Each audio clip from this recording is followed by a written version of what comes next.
हे चंदनाचं झाड आहे. तर चंदनाचे 2 प्रकार सांगितलेत आयुर्वेदामध्ये. हा पांढरा चंदन, सॅन्टॅलम अल्बम असं म्हटलं जातं, पांढरा चंदन किंवा श्वेत चंदन. आणि दुसरा एक जो चंदन येतो पुष्पा मूव्हीज मधला, तर तो म्हणजे रक्तचंदन, टेरोकार्पस सॅन्टॅलिनस.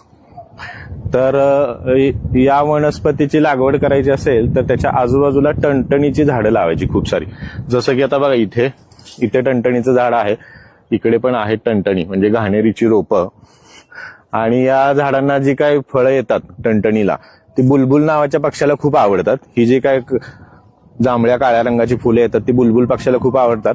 आणि चंदनाला जी येणारी फळं आहेत, आता थोडीशी छोटी छोटी फळं लागायला लागली तिथे चंदनाला, तर ती बुलबुल पक्ष्याला आवडतात.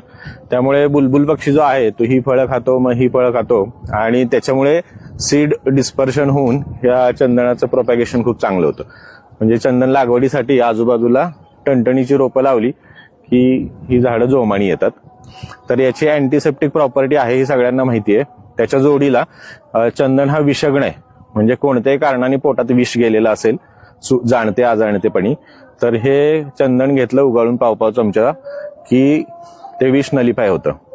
अँटीसेप्टिक प्रॉपर्टी आहे. चेहऱ्यावर चंदनाचा लेप केला की चेहऱ्यावरचे डाग, सुरकुत्या निघतात आणि रंग उजळतो, प्रभा वाढते. लघवीला जळजळ होत असेल, लघवी तुंबत असेल किंवा हळूहळू लघवी होत असेल, ड्रिबलिंग मिक्च्युरेशन आपण जे म्हणतो ते, तर त्याच्यामध्ये चंदनाचा गंध पाव चमचा पाण्यातून घेतला की लघवी स्वच्छ होते, शरीरातली उष्णता कमी होते.